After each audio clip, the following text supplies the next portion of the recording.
Fast Forward Productions. The women are speaking. I mean, frankly, I don't really enjoy working out. I really enjoy what it gets me. I enjoy the feeling after. I enjoy how it makes me feel for the rest of the day. I enjoy the feeling of like fulfillment once I finish a workout. When I'm in a workout, I'm struggling to like finish my sets. I don't always think like I'll cut this short because I know I never will because that's just not who I am. But there is part of me I often with work or with family or watching TV, I'd rather do something else more fun. Hey, it's Meredith. You're listening to the Afternoon Snack Podcast. On this episode, we're going to talk about some stuff. We're going to talk about the bear. No, not the show. We're going to talk about a cat, not our cat, but kind of a famous cat in Fernie. It's a happy story. Don't worry. And then we're going to do our favorite sort of news segment that has come up a couple of times, which is lesbian movie reviews. Spoiler alert, the second movie, not what we thought it was going to be, but kind of a hilarious conversation about Cate Blanchett and tension. This is an actual spoiler alert.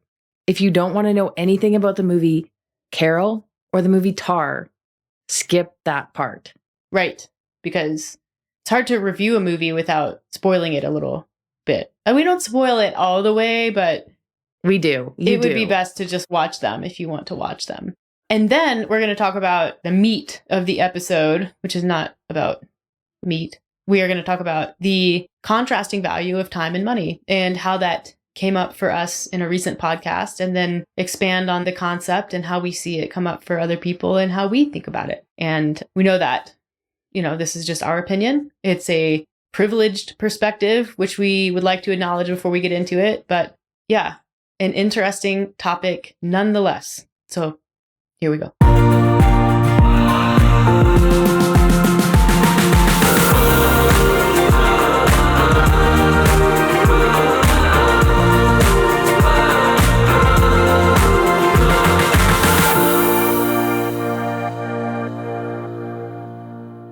This podcast room is starting to feel more and more like a studio, like a therapy office. I need to fix it. It really does. Yeah, it's like, I thought like lamps would be good, and I don't think lamps are good.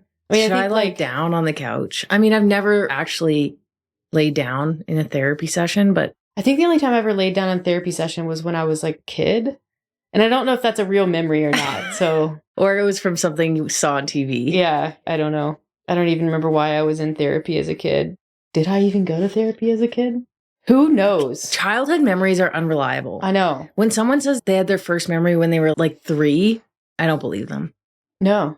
You want to know what one of my first memories? It makes sense that like your first But how do you even know if it's in memory? I don't know. This one's like embedded. It's embedded just like the crayon that I embedded in my nose. And that's like actually one of my first memories was I had this thing as a kid where like I would just stick things in my nose.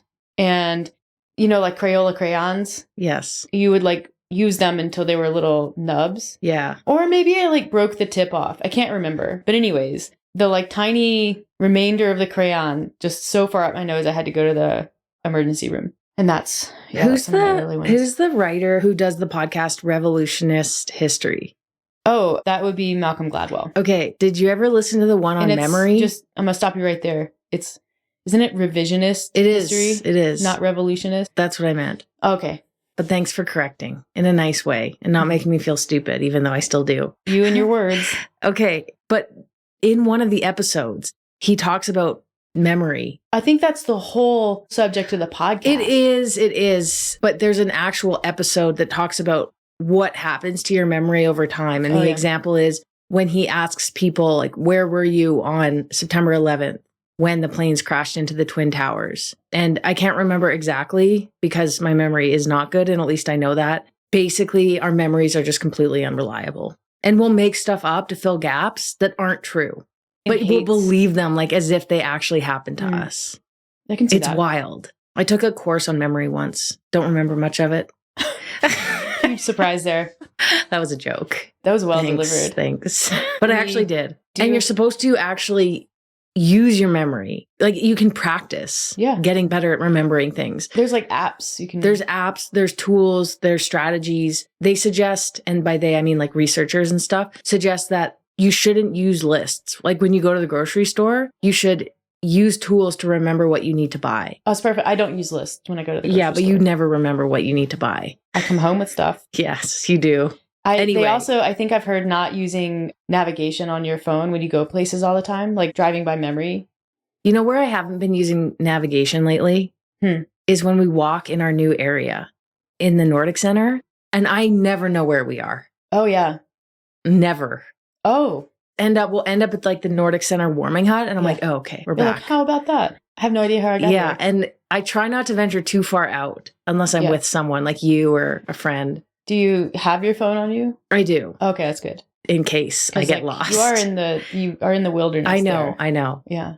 But anyways. If you keep walking like away, eventually you get to the ski hill. So yeah, I mean, I do know which direction I'm going in. Yeah. I just don't know the network. I'm hoping I'll learn it as I go. Yeah, it's not that hard. Yeah. I mean, the good thing about this podcast is we don't have to rely too much on memory because we talk about things like as they have happened. Yeah, really, recently. This whole podcast is for us when we're 65, 70. It's a time capsule. It really is. Today, we're going to start by talking about The Bear. And I don't mean like the TV show, although that is a great TV show. This is like an actual bear story that involved a bear near us. Yeah. So, okay, we left our garbage can outside. Shouldn't have done that. You're not supposed to do that. It was an accident. It happened. Well, we accidentally had been leaving it outside for a while because we didn't like the smell of the trash can in the garage. I like your honesty. Yeah, so basically... we have been seeing some other people leaving their garbage outside. Well, because not everyone here has And we're like, garages. Well, it's probably fine if we just tuck ours behind our car. No one will see it. But really, I know that there's two reasons why you don't put your garbage can outside. It's because it's ugly and also bears. I was hoping more like it's ugly. Yeah. Was like the predominant reason here. Because it's like, the Cedars. It's like that kind of neighborhood. So I'm like, it's ugly. And I get it. Yeah. There are a lot of rules in our drive around and see everyone's garbages. Agreed. So we hide ours behind the car. So yeah, accidentally did that since we've lived here. And the other night, so Rue is the protector of the home. She takes her job very seriously, sometimes too seriously, but doesn't usually bark at nighttime because she's either very courteous or asleep. Well, there's also not much action around our house at night. So there's really no need to bark at anything. No. So the other night, it was like around 12:30 or so, she starts barking and barking and barking and barking. And I thought, okay, someone's just outside, like whatever, she'll stop. She wasn't stopping. Well, let's backtrack. I wake up first. And I look over at Meredith to be like, is Meredith awake? Does she hear this? And so you were still asleep. Oh, okay. So I waited probably about 5 to 6 more seconds for you to wake up. Oh, and then I jump up because I'm like, I have to get Rue to stop so she doesn't wake up Alex. And I was like, oh, what's happening? Okay. So I go downstairs and like, shh, goose raba, calm down. And she's like fussed. And I'm like, it's okay. You don't need to bark. It's very late. We're trying to sleep. And then while I'm calming her down, I noticed our front lights were on. And like the side lights on our house are motion censored. The front lights, I think, just are on the wrong timer. So I kind of like made a note. I need to change the timer on those lights. Okay, and that's important because then I start hearing like something sliding around on the gravel. I'm like, who is out there? And then like just in an instant, I realized it's not a question of who as much as it's a question of what. And even that, like Meredith, bears are people too. I knew what it was. And so I look kind of like out the front, which is just beside the garage, but in front of it. So I don't really have the angle, but I can see a shadow like moving around. And I hear like the thing sliding and I was like, fuck, damn it. And so I walk upstairs and you were like, what's going on? And I think the only thing I said was bear. And I looked out. No, you do that thing where you're like, Alex. Oh. And I'm like, oh, geez, something's wrong. That's the Alex, something's wrong. Yeah, well, something was wrong. So I couldn't see it out of our bedroom window. So I go to like the little closet window next to our bedroom where you definitely have like you're going to look down right in front of the garage. So we both walk in there and look down and there is a big ass, thick boy. Yeah.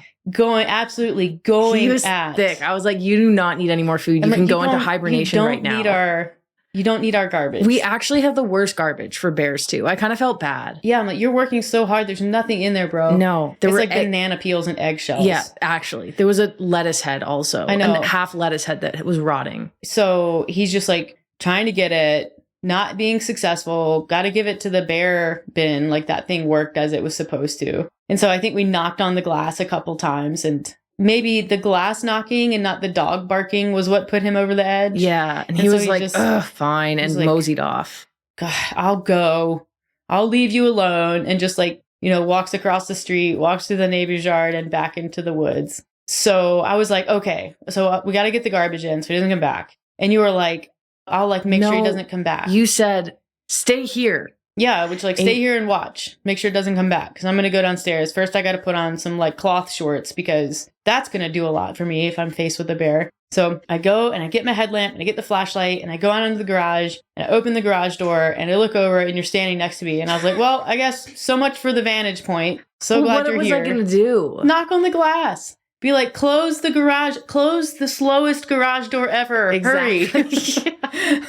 That garage door is so laughably slow. It is so like, slow. Don't come in here. And then it's like, it's like, I need 20 seconds for this thing to close. Yeah. So got the thing. And it was funny. It's like the lettuce head's funny to me. So, cause it got it out and was clearly like, no, we're not training for an eating competition. No, not eating any lettuce. So don't leave your garbage. Okay. Well, that leads us to the second part of the story, which is now our garbage bin's broken. It has this thing on it where you have to spin the top to unlock it. Yeah, it's like a locking. There's a locking mechanism, but it's all plastic. This thing not only stumped the bear, the only reason the bear got out what it got out was because it stuck its arm in. It broke it enough that now this garbage can is permanently locked.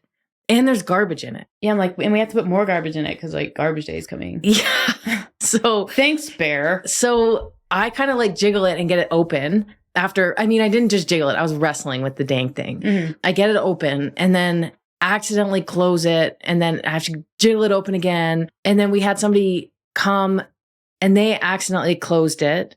And then I couldn't jiggle it open.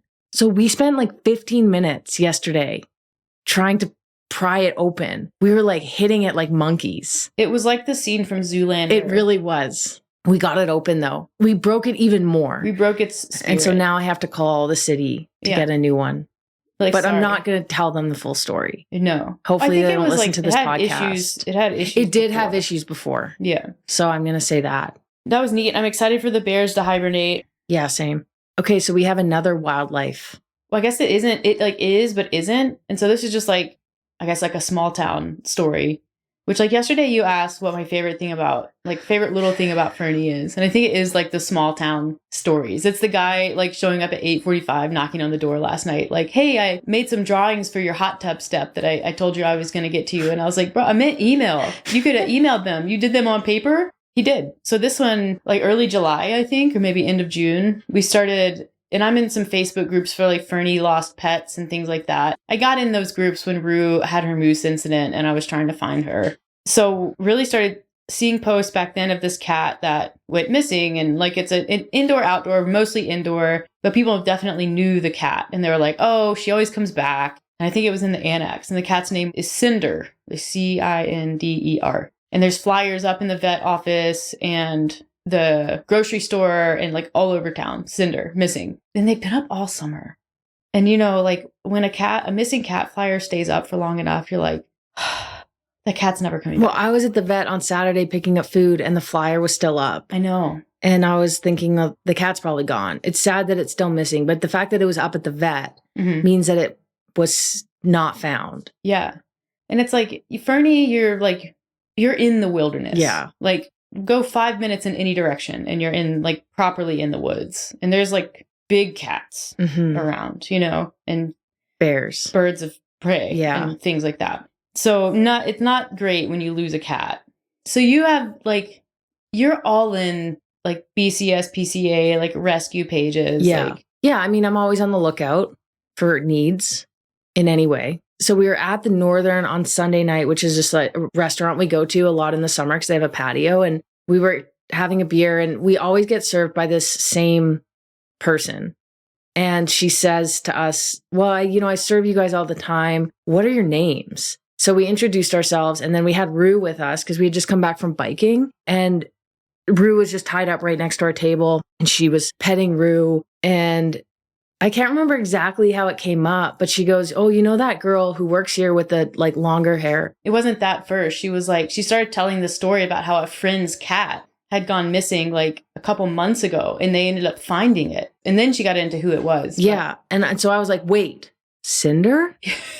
And Katie, the girl, was like, yeah, Cinder. I'm like, we know Cinder. We don't know Cinder. We know Cinder's flyers. We know of Cinder. Yeah. Anyways, 2 months later, someone said, like, I have your cat. And Cinder's back home now. It wasn't even someone said it. Like, the cat ended up all the way in Morrissey, which is like 25 minutes away. I know.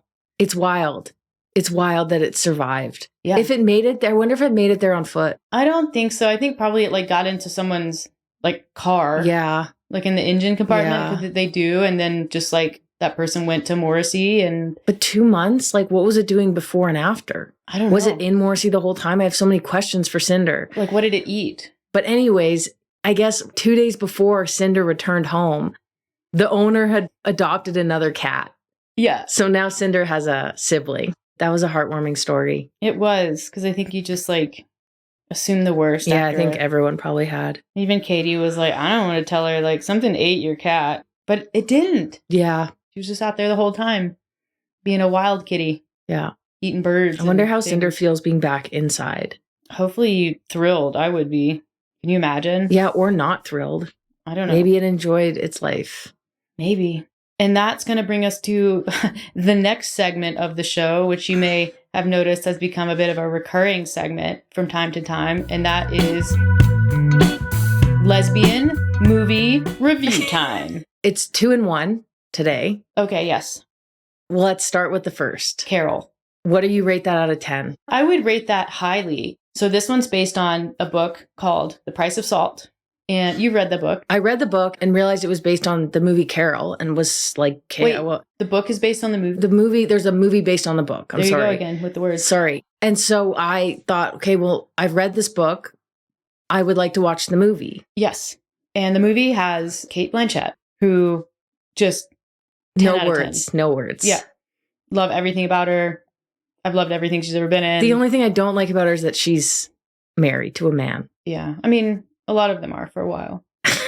She does have 4 kids. Even in Lord of the Rings, when she plays like a scary lady, I love her in that. Yeah. I mean, I don't hate that she's married to a man. It's just like, I'd like if she were on my team. I mean, we've all seen the Instagram clips, like when she's getting, you know, little handsy with her co-actresses. I'm like, man, I want to be an actress all of a sudden. I mean, we can't have them all right away. We can't. Like, with time. With time. Yeah. So it's a period movie, period piece. I think it's set in what appears to be the 1940s-ish, in and around there. 50s, early 50s, something. And before lesbian affairs were acceptable. Yeah. And it gets great reviews. Because there definitely are now. Yeah. It is. It's like a 91% on Rotten Tomatoes, which is what I base everything on. Yeah. Except for my own movie reviews. I am funny about period pieces, like movies. Sometimes they do a really good job, and sometimes it's like the details don't line up. Like there's things that are close, but not quite period appropriate, including like script and writing and the way that people talk. Mm-hmm. This was really good. They even shot it in a way that it looked a little more vintage than some of the movies that come out now, like Dune. So I thought it was really good. And a great amount of tension. Yep. Superb. Mm-hmm. Just the whole movie. You're just like sitting There's on edge. way more in the book. Is there? Yeah, it goes on. At one point in the book, the girl goes, okay, skip ahead like a minute if you don't want me to spoil any part of the book, if you're going to read it. But the girl at one point, she was like sleeping over at her house before there was anything between them. And at one point she said to Carol, can I kiss you goodnight? And Carol said no. Oh. And that was like before the road trip. And there was like a love letter involved that was found. So there was a little bit more in the book as there typically is. Yeah. But I thought they did a good job with the movie, especially often when you read a book and then you watch a show or movie that's based on the book, it's like there are discrepancies, but these ones weren't bad. Yeah. It was truncated. Nicely. Details left out. Yeah. So it was good. They did captured that tension without having to capture that scene. And Carol, like as a character, was top notch. Did mommy a great job. Vibes. Oh, I know. And has a like pretty happy ending as far as, lesbian films go. Yeah. It seems like it's going to go down the traditional path of gay movies of that time, which is like everybody ends up sad and alone. But it doesn't. Yeah. Love that. So basically, immediately after that, I was like, all right, Cate Blanchett, have you done any more gay movies? And she has. So I was like, okay, time for the sequel. It was the next day. You're like, there's another one we can watch. I was like, I'm in. Yeah. I didn't even look at it in Rotten Tomatoes, but I'm bringing it up now. Well, first of all, Carol, what? I give 9 out of 10. Okay, so the next movie we watched the following weekend is called Tár, T-A-R, came out in 2022. And so Carol came out, I think, in 2015. So this is 7 years later. Carol came out in 2016. 16.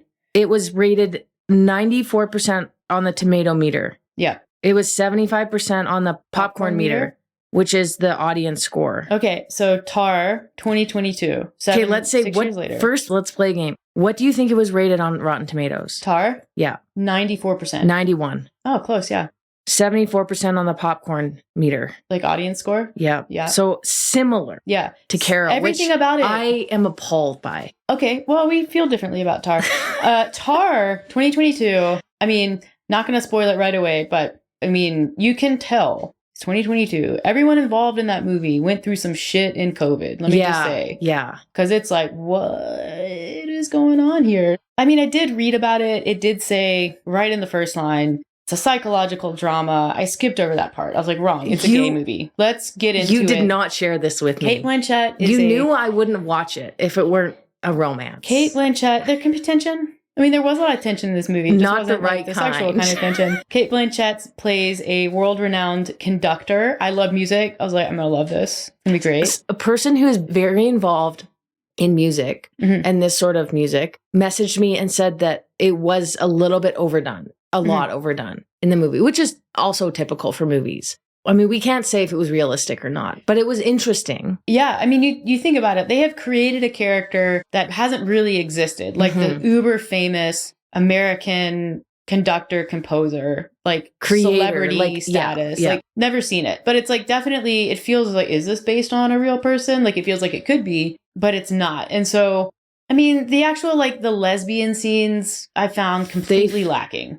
They were not present. Oh, I know. I mean, there was like one sort of sex scene that was like in a dream, but in kind of It wasn't, you can't even count that. like the antagonist. It was like, you couldn't see anyone's faces. It was scary. Yeah. I didn't like that. Like the wives kissed at one point, and I was like, I don't know. I need tension. I mean, you guys are already married. Yeah. Lydia Tarr, her character, like she made eyes at the cello player a few times. She was like sort of staring at her boots under the bathroom so this stall was a problem for while. me because I went in totally blind to this movie. Yeah. Assuming that you had chosen one that I would like, which typically are romance movies. And so we always watch long movies in stints because often we don't get to movies in time to watch a full movie before bed. So we usually do like an hour block and then we have to resume the next day. It's stressful for us if we rent because it's only 48 hours. So we have to finish it in 2 nights. We had to do Dune in 3 nights. Yeah. It was an hour per night. Well, that's why I bought Dune. I know. So anyways, Tar was like 2 hours and something minutes, like pretty long. 2.5 hours. Yeah. So we watched the first half. And I was super excited to watch the second half because I'm like, okay, this is when it's going to happen. Yeah. This is when all the sex is coming and more tension. Like it's not building yet. So the second half is going to be really good. I mean, the first half, it was like plenty angsty. It was angsty. Yeah. Yeah. It was setting the scene. It was developing the characters. Yeah. And then the characters just kind of continue to develop. And you're like, you're waiting on kind of a turning point. And then at one point there's like, they're like, hey, we're gonna rebuild, who you are. And I'm like, we have like 15 minutes left in this movie. Like, this is like really coming down to it. And then it ends. And the way that it ends, you're just kind of like, oh, I missed something. It ended. And I was like, what? I think you laughed. I laughed and said, what? And then we had to read a whole explanation and it made me feel like I was in school again. It was like, and I do love a movie that comes with homework. I'm usually able to pick up on it a little better. Like I definitely felt it going down this is going to end in kind of a weird way path. I didn't expect that. And then when I read about it, I was like, oh, okay. I can see it. But I didn't get there by myself. I think I would have enjoyed the movie more if my expectations were appropriate. I feel like any movie where they run the full credits at the beginning of the movie, that's like, okay, red flag. This is going to be... Not a red flag. It's a yellow flag. It's a yellow like, flag. Proceed with caution. Pay attention. Yeah. You're likely to miss something if you're here just for Cate Blanchett sex scenes. So, and that's what we were there for. I did like it. I thought it was, from a character standpoint, I mean, just a tremendous display of like how talented Cate Blanchett is. Yeah, agreed. It was bizarre. It was bizarre. I would recommend watching it and just seeing what you pick up on. It won lots of awards. Yeah. See, we don't watch a ton of movies, partially because of our limited time for TV and movies. So we tend to drift towards TV series because you can watch one episode in one night, whether it's 30 minutes or 60 minutes. So now that we're watching movies more often, which not even that often, I would say, we just like find ones that we like. We've probably seen maybe 5 in the last few months. There's definitely more interpretation with movies and more artistic. I like movies. I know you reason. do. I know. Whereas I'm more of I need everything to be chronological. And we started watching The Perfect Couple, which is this like murder mystery on Netflix. It's a very simple show, but like you can like first episode, they basically in order introduce like all of the characters in the most stereotypical way. And like that's, shows it's like, okay, I can see who's who here. And it's so like obvious and in your face. But it still has an element of surprise because we don't know who did it. Well, that's the whole part. That's the whole thing with who done it. But even like, so last night we were watching it and like Nicole Kidman's character, who was just playing the same character. Okay, skip ahead if you don't want us to do the spoiler alert. We've only seen 2 episodes. I don't think it spoils anything, but she says to someone like, can you clean this up? I've been cleaning up after you all day. In reference and saying like, and they're very rich. She has many house cleaners. So what she's saying is like, I've been covering up for you and cleaning up your stupid little mess that you made. So we watched that. And then a couple minutes later, I made reference to that line and you were like, oh, good catch. And I was like, wait, are you serious? Good catch? That was like catching a beach ball. Well, I don't know. I mean, I say that all the time in reference to actually cleaning up. Yeah, but we are not rich and we do not live in Nantucket. Fair. With a fleet of house cleaners. Totally fair. I don't have big Nicole Kidman hair and bloodshot eyes. Yeah. And I don't look at you like this. Okay, if you do watch Tár. Yeah. Not you, the audience. The main character's wife reminds me a lot of Meredith. She does, actually. Yeah. Yeah. The hair, your faces are similar. Yeah. The like kind of like intellectual. Yeah. Sorta. Like you're really smart, but also you kind of keep quiet because there's really like no point in arguing a lot of the time. It's like, you just know you're right and it'll come out eventually. Exactly. That was her vibe. Yeah. I appreciated that. And I appreciate that. I will ignore the fact that the first time you see her in the movie, she's having a mental breakdown. That's not what I mean. No. I mean, that does happen, but not like... There have been many scenes where I'll say like, hey, did you take your pill? Do you need me to go get your pill? And I'm like, yes. Different pill, but or maybe not. I mean, we don't know what that was. Anyways. Okay, well, that concludes Lesbian Movie Review for this episode of the Afternoon Snack Podcast. We would love your feedback on the movies if you have seen one or both of them. If you haven't, watch them in that order. And try to forget everything we said about Tár. Enjoy the sequel to Carol. Psych, not a sequel to Carol. It's like what happens to Carol after COVID. Yeah. Carol is not okay. No. What we're going to talk about on this podcast, to pivot aggressively, there's no smooth transition, is essentially time versus money. And this came about because one of our amazing producers were like, you talked about this and essentially affording yourself time by hiring movers. And we talked about that on the Moving podcast. And so it's like obviously like a whole concept. And 2 of I think the most constrained components of life that people live with. And so it's kind of an interesting thing to just like bat around as a concept. The values of time and money and how they contrast. I guess you, like me, grew up and have ambitions of financial success. And that's something that I think many people feel pressure to achieve because, capitalism, we live in it. You got to have money. to some extent. You don't have to have like money. tons of You know it. what they say, money buys happiness. It doesn't. The interesting thing is I think we are both similarly motivated in that way or were at one point to like achieve financial success and have financial independence.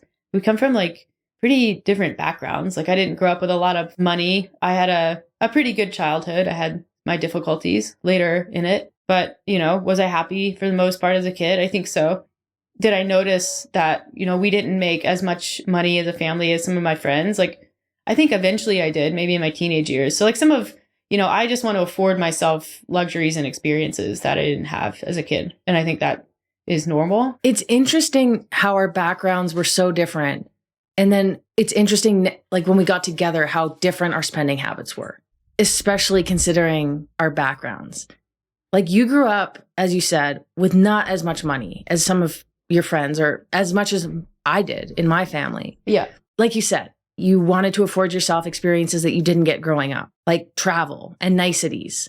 Whereas maybe because I was afforded those as a kid, travel, niceties, I went to a private school. My dad paid for law school. I was on a scholarship for college, so that was all paid for, but he ended up paying for law school. Like I didn't have to pay my way through school or I don't have student debt. But I'm like the complete opposite when it comes to money, or I was more so. Very, very, very conscious of spending, like a lot of money anxiety, didn't like spending at all, worried. Even still, I think we have to compromise a lot, or we talk about money a lot because we have different tendencies towards spending it. Right. But I imagine a lot of people who come from, like my dad came from a very poor family and he's like me. Well, your dad's like you, but he also like, have you seen your dad's shoe collection? Like your dad also likes really nice things. I know, they do. Money is such an interesting topic and not one that's talked about a lot. No. So I think it's just interesting to discuss, but that's not the point of today's podcast. No. But I think we were both kind of driven into like, you want to earn money to spend some, but also like to save it. Yeah. To pile it up in a pile and hide it somewhere under a mattress. And I like also want to save, but I want to spend. Like I have a desire to live a really fun life where I do what I want to do and buy what I want to buy within reason and, enjoy my hard work in a more like immediate way, like while I'm living my life. So yeah, kind of similar place, very different path to it. And then also while we're in that place, a different experience in it. But I think that the more time we spend together and the older we get, like I think a lot of people do come to the realization that, money doesn't buy happiness. Like it can buy certain experiences, it can elevate things, but it can reduce a lot of stress. Yeah. Like time is your irreplaceable asset. You can earn money back. You can make more money. You can't ever get time back. Time only ever goes in one direction. And that's forward. So like any moment wasted is wasted. It doesn't come back. I mean, money doesn't really come back. I get what you're saying. But once money's spent, you can make more of it, I guess. But your time is finite. And it's linear. Yeah. It just clicks by like minute. You don't really get anything back in life. But there's certain things that are limited and other things that aren't. Yeah. Like money. I would argue that money is fairly unlimited. Agreed.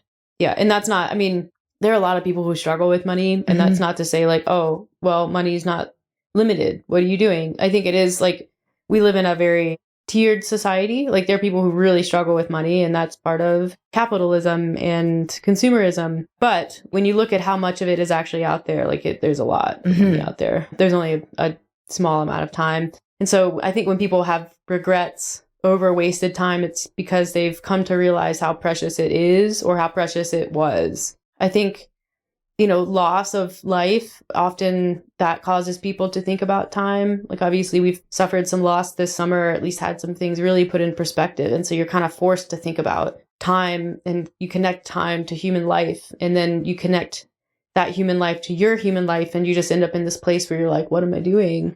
I think that's where regret or thought can come from. Yeah. And like, not to sound insensitive here, but it does make you look at what you do with your time, which inherently brings up the conversation of, how you make money and how you spend your money. So for me, it was like, okay, you reflect, you're like, what am I doing with my days? Am I happy? Does this make me happy? And like, not everything in life is going to make you happy. But like what we're going to talk about, there's a cost benefit, there's pros and cons to everything. And it's understanding that there's like a work-life balance. Like, yeah, sure, you can make, especially owning a business, the more you work often, the more money you can make, or at least the more potential money you can make. But then it's like, well, that's not all it's about. And then also on the other side is, saving money is really good, just like working to make money is really good. But at some point, what's the point of saving all of your money if life can be so short? Yeah. But you don't want to spend it all. So it's a constant balance and not necessarily a struggle, but reflections that you have to make. Well, I think financial planning is trying to plan for what cannot be planned. Mm-hmm. And like you have to do your best to plan, like you do. But, money, you can look in your bank account or look at your investments and go, okay, this is how much money I have. This is what I have left. This is what I earn. These are my liabilities. Like you can understand kind of the landscape and what the future looks like. You don't get to look into an account and be like, all right, this is how much time I have left. Like time is just inherently uncertain. Yeah. You don't know. I think we all hope that we're going to be here for a long time, but you have no idea. And so like that inherent uncertainty of time can be a really powerful motivator. Because I think when you actually sit with that reality, number one, there's no right time to do anything. If you're just like waiting and you're banking time, waiting for it to be the right time, it's never going to happen. You don't know what the future looks like. And then in addition to that, it can be a powerful motivator. And like, am I spending the time that I have doing the things that I want to do to the extent that I can control that? Like, am I happy with how I'm spending my time? Because that time you don't get second chances with it. Like, are you happy on the path that you're on? Like that from a motivation standpoint or just a, hey, check yourself standpoint is really powerful. There's an impermanence to it. Yeah. Pema Chodron, she is a Buddhist nun. She's Canadian. I think she's Canadian. She lived at one point in Nova Scotia. She was a priestess for, I can't remember the name of the abbey.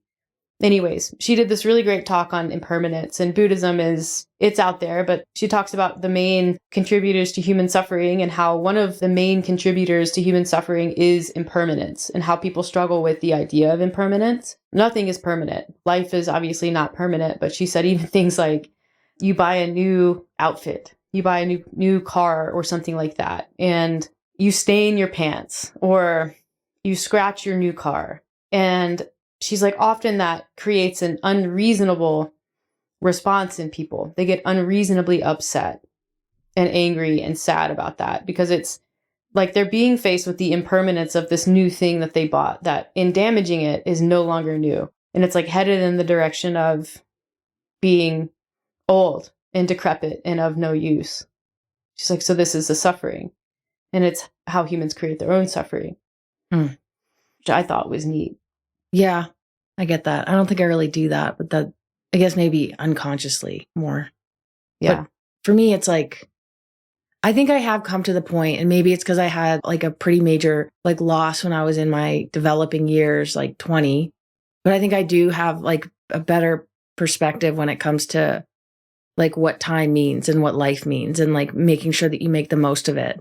And like having perspective when certain things happen and understanding that like you buy something and it's just not new really as soon as you put it on. I mean, maybe I do because sometimes I buy new stuff and I don't wear it for a long time. I know. Sometimes I see you wear a shirt and I'm like, holy cow, I forgot that you bought that shirt like a year ago, but you're just now wearing it. I know. Sometimes I have a tag on something for like a year. You like age your things. Yeah. Why do you do that? I have no idea. Maybe it's because it's new and I don't want to wear it. So maybe I am that way.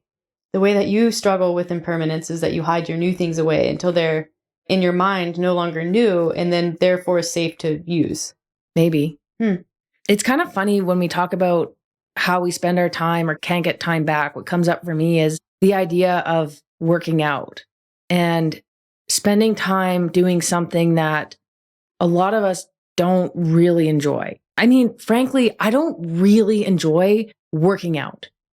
I really enjoy what it gets me. I enjoy the feeling after. I enjoy how it makes me feel for the rest of the day. I enjoy the feeling of like fulfillment once I finish a workout. When I'm in a workout, I'm struggling to like finish my sets. I don't always think like I'll cut this short because I know I never will because that's just not who I am. But there is part of me I often with work or with family or watching TV, I'd rather do something else more fun.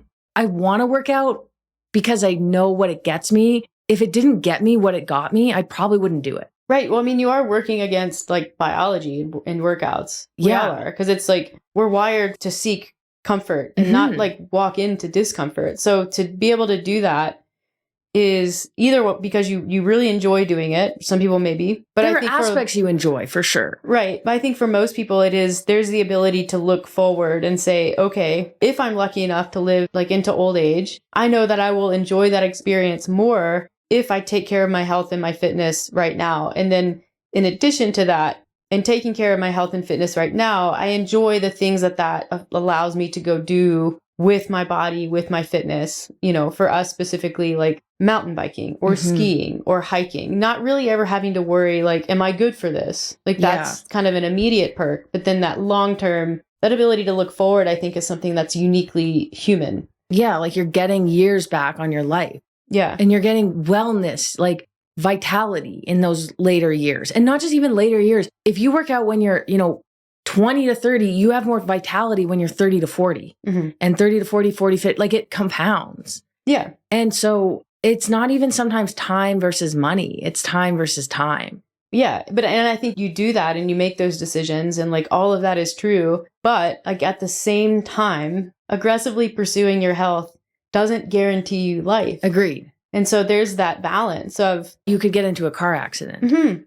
Yeah, like you could create a situation where you lose some vitality because of, something else. So that balance, I think, brings in a really important perspective, which is, am I also using my time to take care of my other values and things that are very important to me? And maybe in doing those, maybe in taking care of those values, there's a knowing sort of sacrifice potential. Like you don't know, but potentially sacrificing a tiny bit of longevity for a great deal more enjoyment and vitality in the years that you have left. But how do you know? You don't know. Well, it's the same thing with saving money. Yeah. It's essentially the same. Except the only thing that you can control about time is how you spend it. You don't get to bank it. Whereas money, you can bank. You can control how you spend it, but you can plan more.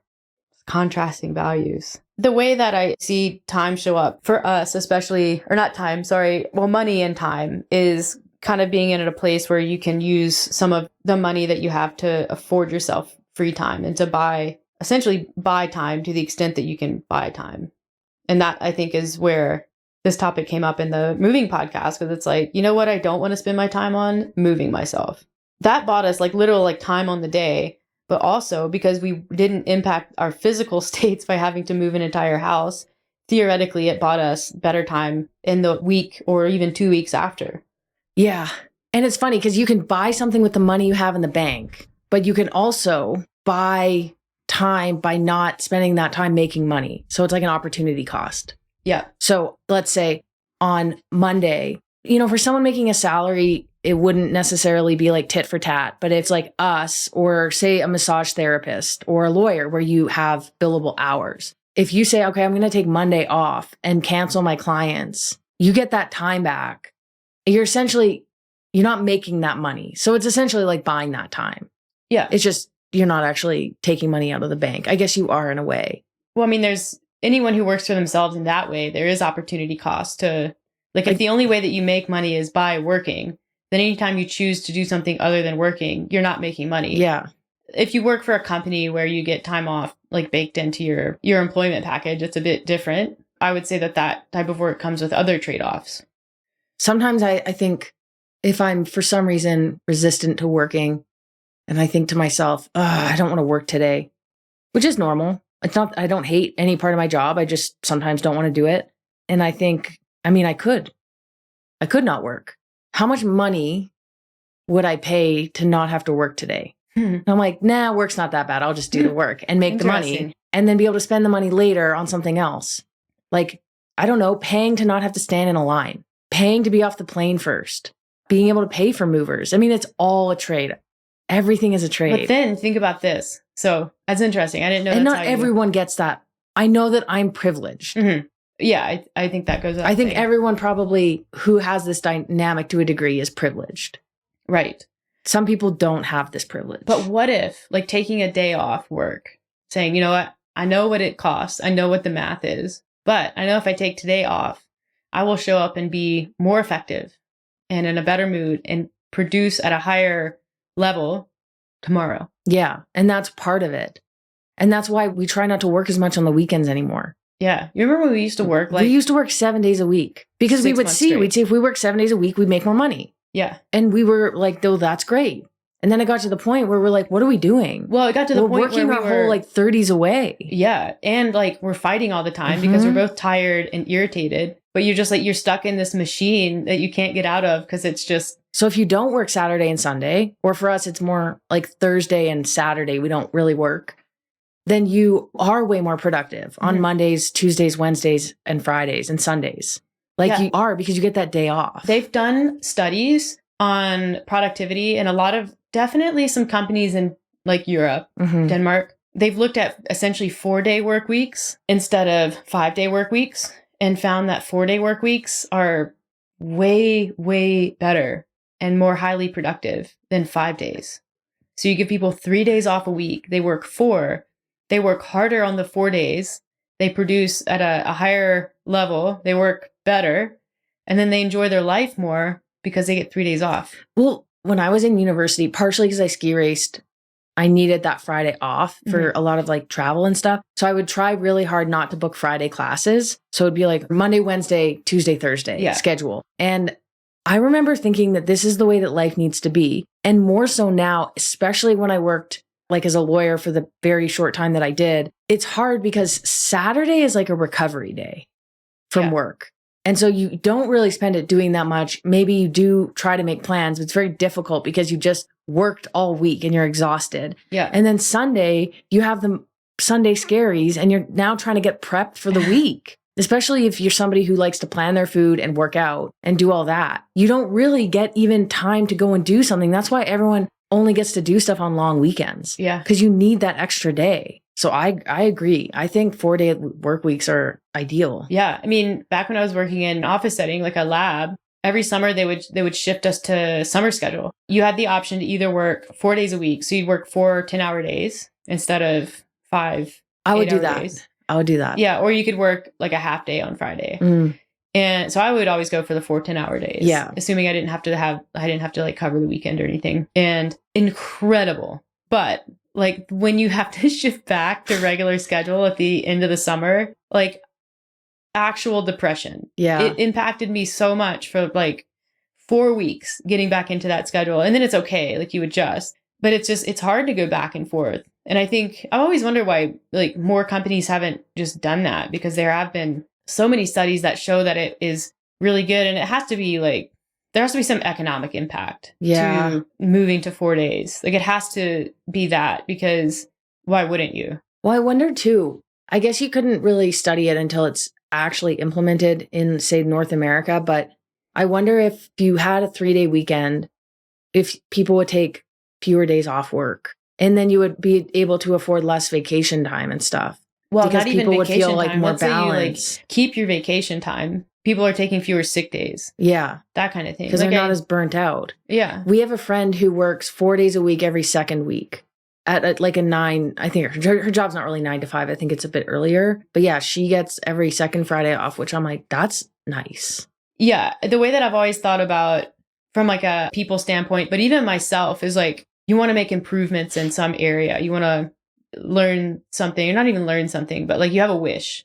We don't necessarily have the money to make it happen, but you also don't have the expertise. So I see this a lot when people are talking about fitness. You know, they want to do a fitness program, but they can't afford a few $100s a month for a personal trainer or a personal programmer. And so I don't know what to do. And so I won't do it. And often that's what happens. So the way that I see it is when you don't have expertise and you don't have money to spend on something, the only thing you have is time. But that's actually an incredible resource, because what you can do with that is you can develop enough expertise in that area to have an impact for yourself, and basically create a situation where you don't necessarily have to pay someone to do it. The issue is it takes time, but for people who... It's an investment. It is. It returns later. In a big way. Yeah. But if people don't trust that sometimes. Yeah. Like you want to get stronger, but you can't afford a trainer to teach you about strength training. Well, like there's so many books. so many resources online. All you have to do is find time to understand them. And then, get curious with, how do I implement this for myself? Yeah. When I was like, I want to start doing video content, I reached out to a video editor, and someone to shoot. And I got the quote back to do videos for our website and just like social media content. And it was outrageous. Like we frankly, we just couldn't afford it. Literally like didn't have the budget to do it. We would have just been in the red every single month by trying to grow. We didn't even have the money to spend. No, like we will just be in debt for this. And so, at that point I'm like, well, I'm good at taking pictures. I like cameras. I know how to use Lightroom and some software. Like I'm tech savvy. Why can't I figure this out? I mean, you still had to put in some money. And I think for fitness, you do. Like you'll have to buy either a limited amount of equipment or go to a gym and pay, I don't even know what it costs now to go to a Globo gym, $20-$40 a month for a membership. You still have to invest something. But you get to invest you had to buy a camera, but at least you're not spending $5,000 for every few videos. And I didn't buy like the nicest camera either. I was like, what do I need to learn? And you had to pay for your Adobe editor, whatever it is. Yeah, sure. There's still some money involved, but like time is the kicker. But do you remember how much time it was taking me at the beginning to like edit a single video? It was like multiple days to edit a 60-second video to figure out how to do it. And a lot of YouTube. And even still, you utilize YouTube a lot to do new things. And yeah.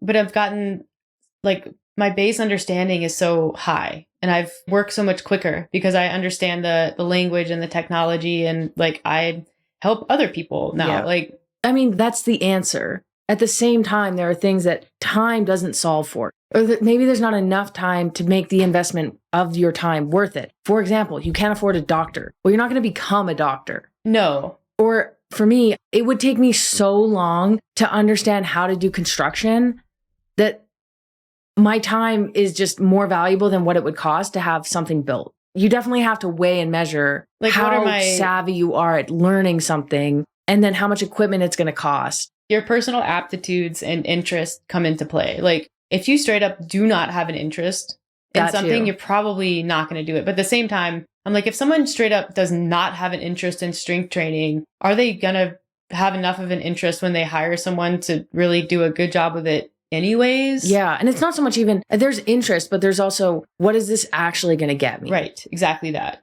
Yeah. It has to be worth it. Like the juice has to be worth the squeeze in probably a few different ways. Yeah. It's all math. It's all kind of. It does end up being a bit of a zero-sum game. And it's, it's like on a sliding scale. What direction am I willing to push this in? And if you don't have any interest, you have a little bit of money. Yeah, you can delegate things out. You can have people do things for you that you just have no interest in. Yard work, snow removal, and not even like not have an interest. Like I think about us and we pay for someone to do our fitness programming, like to do for us, for ourselves. Like we have a coach do that.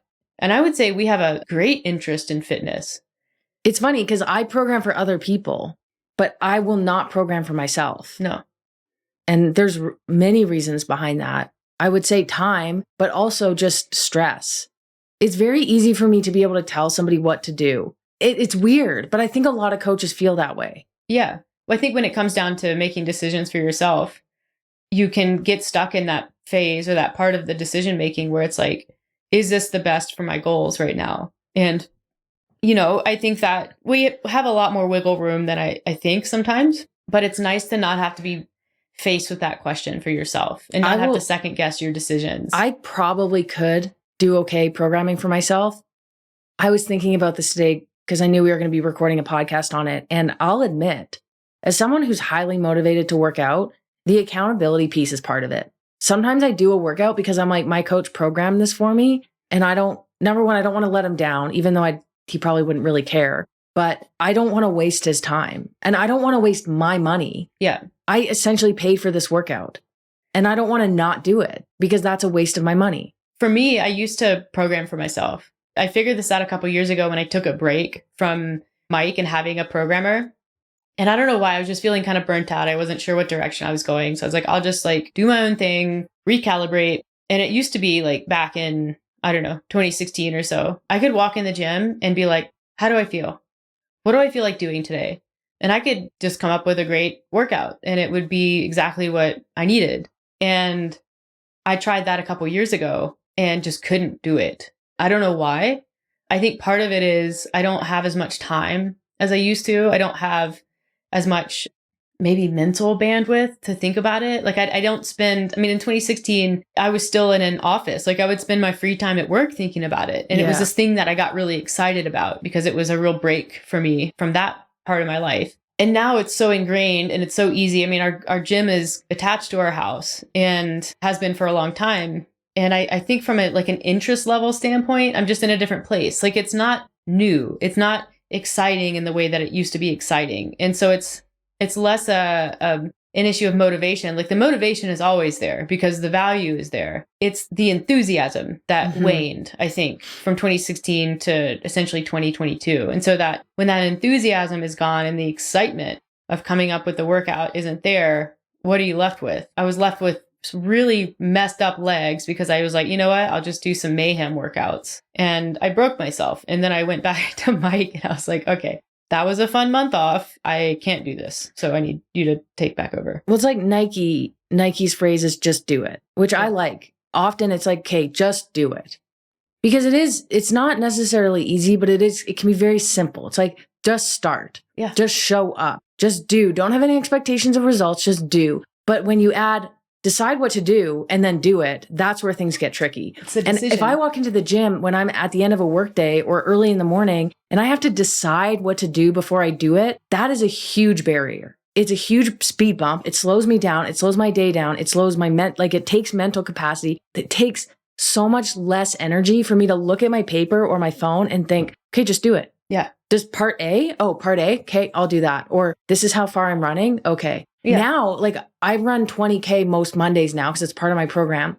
I get up. I don't even run a new route. It's so much less energy going into the run, knowing I'm just going to run my 20K route. I don't need to think about where I'm turning. I don't need to think about how many kilometers this part of the loop takes. I don't need to open map my run. I don't need to use my Garmin to upload the route. It is the route that I always run. And it's boring and monotonous, but it's what I need in my life right now. And that's part of coaching. Just do it. I can't even imagine trying to program my own workouts. Yeah. And so many people out there who are doing it, what are you doing? Yeah. And it literally takes time to do, even though it's not a ton of time when you walk into the gym and you're like, okay, what do I have to do? I have to come up with it and then I have to do it. I don't even want to make the decision. Should I do 4 sets or 5 sets? Yeah. I need to be told because I don't want to think I've already made so many decisions in my day. Right. So, there's the literal time cost, but then it takes away from the quality of the workout that you do because number one, probably going to be lower quality. You're going into it mentally fatigued. And then throughout the workout, you're stuck in that decision-making phase where you're probably questioning what it is that you decided to do. And so there's research in this area too, where they've looked at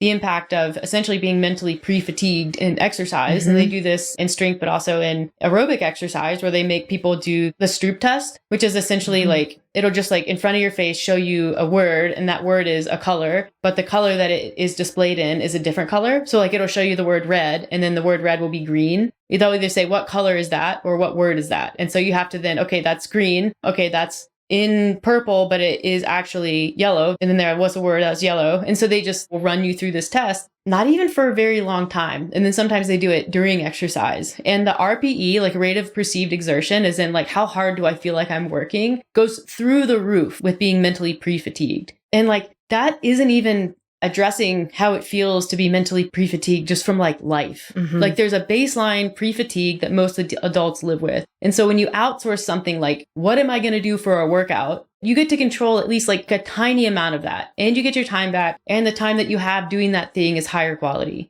So you get to double dip on time a little bit. And that's just one example. Yeah, 100%. That is so easy to look at. There are people who I'm you don't like to cook? Just meal delivery. There you go. If you make a certain amount of money, great. You can afford for someone else to cook your food, which is awesome. And you can say the same thing with meal planning. If you have your dinners planned 5 to 7 days in advance, you go home, you don't even need to decide what to have for dinner. Mm-hmm. And that's huge. And I guess you could do the same thing with workouts. If you're somebody who wants to program your own workouts, on Sunday night, you sit down and you program all of your workouts, or on Saturday, and then you make sure you have the equipment and the time and it fits in your schedule, just like it would be with food planning. You go to the grocery store, you make sure you have all your ingredients. Yeah. Or you do meal delivery. Or every Friday you go to the same restaurant because you don't want to decide what restaurant to go to, which is pretty much what we do. It's just when you go into making a decision and you're tired, it often isn't going to work out. And it just takes up more energy and more time. Yeah. So it costs time at the outset or money, but it saves you going forward. And for us, like paying for programming is one of those things. There's other things like house cleaning. I mean, everyone can clean their own house. Yeah, there's lifestyle. Like, yeah. I mean, that's the other obvious one when I think about it is like, okay, we were living in Calgary. We really like to go mountain biking, but every time we want to go mountain biking, we have to put the bikes in the truck and drive 45 minutes to Bragg Creek and then back. That's 90 minutes of not riding bikes every time we want to go ride our bikes. Like, just think about that. And that's just one thing. Like, skiing is even further away from Calgary. So we work remotely. We made the decision to move to a mountain town where we can go 5 minutes in any direction and be on a mountain bike trail. We can be sitting on a ski lift in 10 minutes. Again, huge amount of privilege that goes into that. But I know we're not the only ones that have made that decision. Look at Shante Cofield, who's a friend of ours. Like, she grew up in, I think, Pennsylvania and moved to LA. And she's like, I will never live anywhere else but the beach because I love the beach and I hate the cold. And I don't want to have to travel to get to the beach. And does it cost a lot of money to live, you know, on a beach in California? Yeah, it does. But I'm willing to pay that price because of the lifestyle that it allows me to live. I mean, an easier example than that is a home gym. Mm-hmm. Let's say you're driving 20 to 30 minutes to go to a gym every day. That's an hour. That's 5 to 7 hours a week. That's almost a full day of work for some of us. Plus gas. How long have we had a home gym for? 6 years? If we were to count up all the money that we would have spent on gas, plus the amount of hours that we didn't work because we're in a car, that would probably pay for our home gym. It's all time versus money. Yeah, I mean, you look at the cost. You're paying money to drive, to not work. I mean, not everyone has the same, I guess, work scenario as us, but like, yeah, it's interesting. And again, there's privilege. There is for sure, but I don't know. It's tough. It's a tough balance. The thing that I think almost anyone can do to create impact in their life right away is to look at essentially time wasting habits, to look at the things that they do that waste the time that they have. I mean, you could say the same for spending habits, but that's not what we're talking about here. We're literally just talking about time, because you then get to use that time however you want to do more of the things that you like to do, to find ways to make more money if that's something you're interested in. But the reality is there are inefficiencies that we all live with. Some of those inefficiencies add value in a way, and then some of them detract value. And so it's finding the ones that detract value and figuring out how to not do them, or how to optimize what it is that you're trying to get out of them in a way that gets you time back. And that's how you make an impact, like right away. Social media, probably the biggest one. The amount of time that people spend on social media is the biggest one. That's one that like I can personally attest to, because my social media time, I bet you if you looked at the last 6 months, if you compared the last 6 months to, any period of time previously, I bet you I spend maybe a quarter of the time on social media that I used to. And like, I run the social medias, the accounts, and you want to like, not even time back, but like quality of life improvements back. That's the big one, I think, for people. And then not automating certain decisions that then suck up time elsewhere when you're tired and don't want to make them. Yeah. Kids are pretty bad. Well, these kids are really wasting a lot of my time. I mean, I don't know. I'm a real efficiency type person. Even as simple as like living closer to a grocery store or living closer to kids' schools. I know like people who've moved because their kids have graduated to elementary school or high school. So they move because it saves them so much time. Yeah. It's like a big effort to move a house. And there's, of course, I'm sure trade-offs, but I just think time is so valuable, and so much time since moving out of the city is wasted by traveling. Yeah. Commuting. How often do we put gas in the cars? Like whenever we have to drive them to Calgary, we could easily go like 2 months without putting gas in the car. That is how little we drive. And it's not like we don't drive to the store in places, we do. It's just everything is so close together. Yeah, that's enhanced my quality of life by living in a small town. Or at least, I mean, even in Calgary, because the house that we lived in, we used to live downtown and then we moved into the suburbs. And that was like, oh my gosh, I have to go to the grocery store. That's an hour. You have to plan like a whole day. It's a whole hour to go to the grocery store. It's 20 to 25 minutes to drive there. Yeah. It's super interesting. And everyone I'm sure is listening They're thinking of, it's a decision. It's a difficult decision. Do I hire a house cleaner to get 2 to 4 hours of my week back? Do I pay to get somebody to mow my lawn to get that time back? What am I doing with that time? What are you doing with the time that you're buying? Yeah. There's so many questions to ask and reflect on. I mean, that's constant for us. It's a balance. Mm-hmm. But like whenever I have to drive a place, I usually, and you're not in the car, you don't know what I do. I listen to educational YouTubes on something that I'm like, okay, I want to learn how to use this piece of software, or I want to learn more about this video editing trick. Like I find it on YouTube and I listen to it. I straight up listen to music because that to me is valuable. It's like a way to disconnect. I'm driving by myself or usually with a dog, both dogs. And it is valuable for me to be able to turn on music and actually listen to it.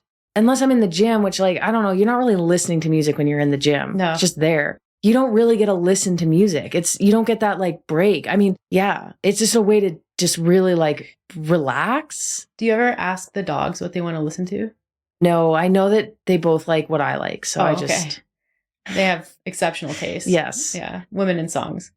Jewel. Right. No, I listen to some different stuff. I know. Your taste in music has vastly improved. It has. But it's such an interesting subject. I like talking to, this is one of the reasons I really like working one-on-one, because I like talking to people about things. Often a question that I will ask people is, what can you do this week to take something off your plate?